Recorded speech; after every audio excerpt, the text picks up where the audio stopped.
بسم الله الرحمن الرحيم. اللهم لك الحمد كما ينبغي لجلال وجهك وعظيم سلطانك. اللهم لك الحمد حتى ترضى، ولك الحمد إذا رضيت، ولك الحمد بعد الرضا. لك الحمد بالإسلام، ولك الحمد بالقرآن، ولك الحمد أن شرعت لنا خير شرائع دينك، وأن أرسلت لنا خير رسولك محمد صلى الله عليه وسلم. اللهم صل على محمد ما ذكره الذاكرون الأبرار، وصل على محمد ما تعاقب الليل والنهار، وصل على محمد وعلى المهاجرين والأنصار.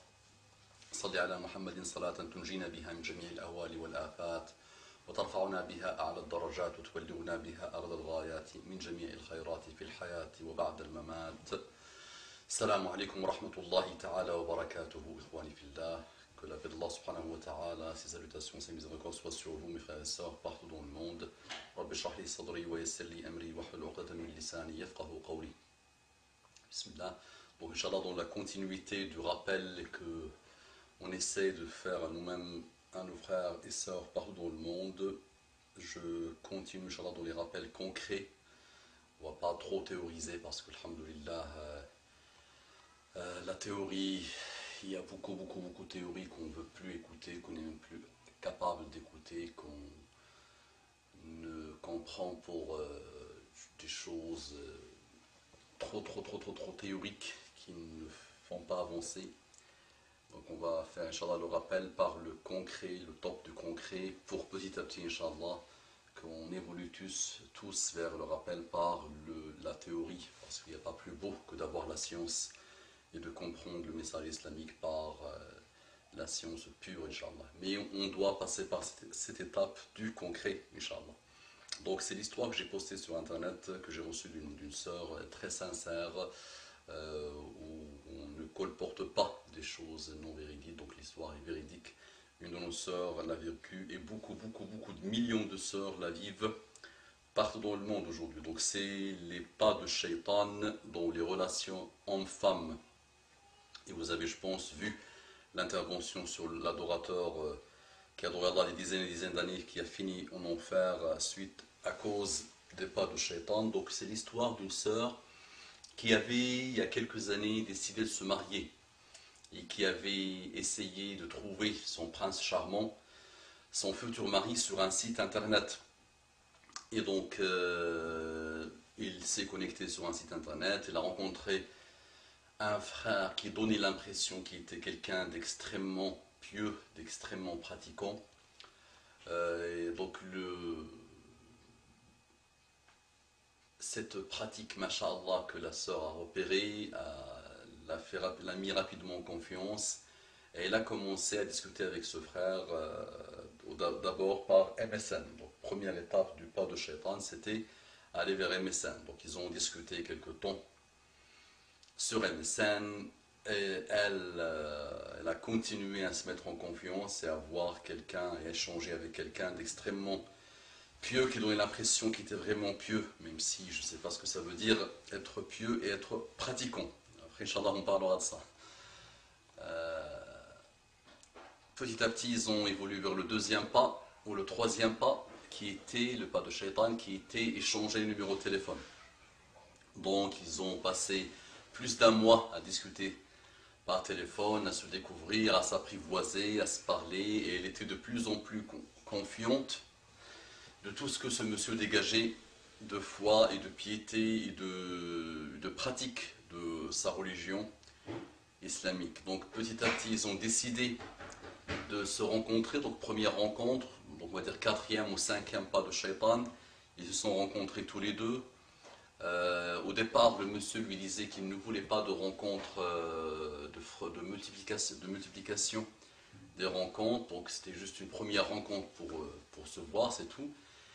Et donc ils se sont rencontrés cette première rencontre, et quand elle était sur le retour dans le train, elle lui a demandé, ou je pense qu'ils ont échangé, donc il a voulu encore une deuxième, une troisième et quelques rencontres supplémentaires pour continuer à faire connaissance.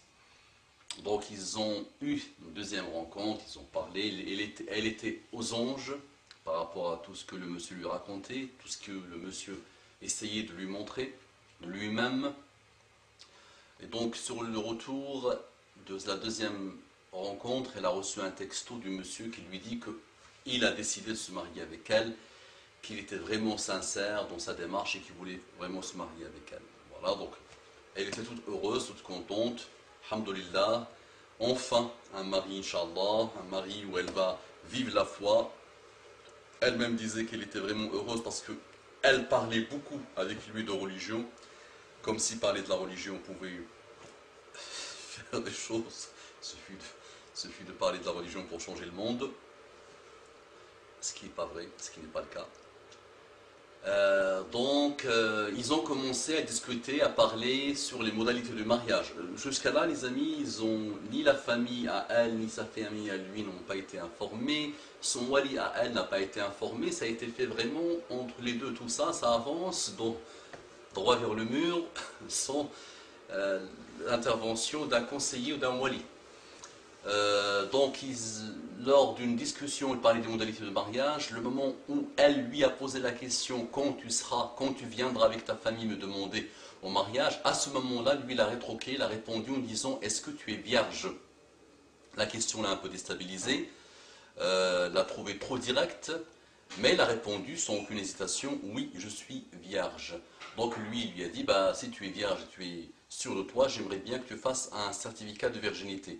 Ça l'a un peu choqué, mais il a réussi à la convaincre, elle était vraiment très insistante.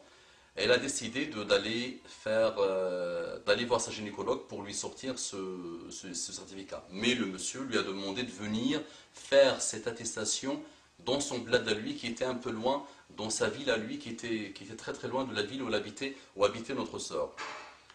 Donc elle est quand même partie voir le gynécologue, qui l'a ausculté, qui a rapidement confirmé qu'elle était vierge, mais le monsieur a voulu que ça soit fait par un médecin ou un gynécologue de sa région qu'il connaît lui.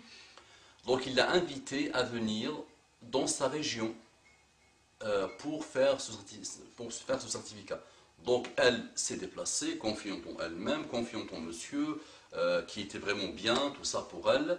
Elle est partie dans sa ville, a pris l'avion, elle est partie. Le monsieur l'a rencontré, l'a accueilli à l'aéroport et lui a dit qu'il n'avait pas encore pris rendez-vous avec la médecin. Donc ça l'a un peu étonné, mais ok, il a pris l'hôtel pour elle, en lui disant qu'il allait peut-être prendre le rendez-vous avec la gynécologue. À l'hôtel, donc ils ont mis leurs bagages, ils ont décidé d'aller se promener. Le monsieur était vraiment extrêmement doux, intentionné, intelligent, gentil, sage, tout ce que vous voulez, vraiment un monsieur vraiment presque parfait. Donc ils ont eu une belle promenade, ils sont partis au resto, la jeune femme était aux anges, et à un moment donné, ils ont décidé de retourner faire la prière. Donc ils sont rentrés à l'hôtel pour faire la prière. Donc ils ont fait la salat, la prière, mashallah. Et à ce moment-là, le monsieur s'est approché d'elle et il a commencé à essayer de la caresser et de faire des choses pas bien. Donc au même moment, le monsieur était extrêmement habile et intelligent, donc il parlait du mariage, de ce mariage imminent. Et il caressait, il caressait. À un moment donné, la jeune femme a commencé à voir le piège, elle a commencé à se débattre, mais le piège était vraiment bien tendu par le monsieur, donc il était de plus en plus violent. Donc elle n'a rien pu faire, donc ils ont malheureusement commis l'énorme, même si je le dis 2 milliards d'années, l'énorme péché qui est la fornication, vous connaissez les ravages de cette fornication dans le monde. Donc la jeune femme a été triste, vraiment déstabilisée, troublée, triste, malheureuse et tout ça, mais le mal a été déjà fait. Et donc le monsieur, une fois que l'acte a été consommé, l'aboutissement charnel a été fait, le monsieur a complètement changé, est devenu distant, pensif, il ne lui adressait plus la parole et il était invisible pour lui. Et le lendemain, elle n'a pas dormi la nuit, il était malheureuse, lui il est parti le lendemain prendre son petit déjeuner. Au retour, il lui a dit finalement tu as menti, tu n'étais pas vierge, j'ai pas vu de saignement, tu n'étais pas vierge. Donc elle lui a dit tu as vu le sang, il lui a montré le sang sur le lit, sa réponse à lui c'est que tu n'es pas vierge, point à la ligne. L'histoire finit en l'emmenant à la gare en lui disant que c'était le bus qui mène à l'aéroport. Oublie-moi, oublie mon numéro de téléphone, je ne veux plus entendre parler de toi. Fin de l'histoire. Et Inch'Allah, lors de la prochaine intervention, j'analyserai pas par pas les pas de shaitan. أقول قولي هذا واستغفر الله لكم، استغفروا إنه كان غفارا رحيما. اللهم صل على محمد النبي الأمي وعلى آله وسلم تسليما كثيرا.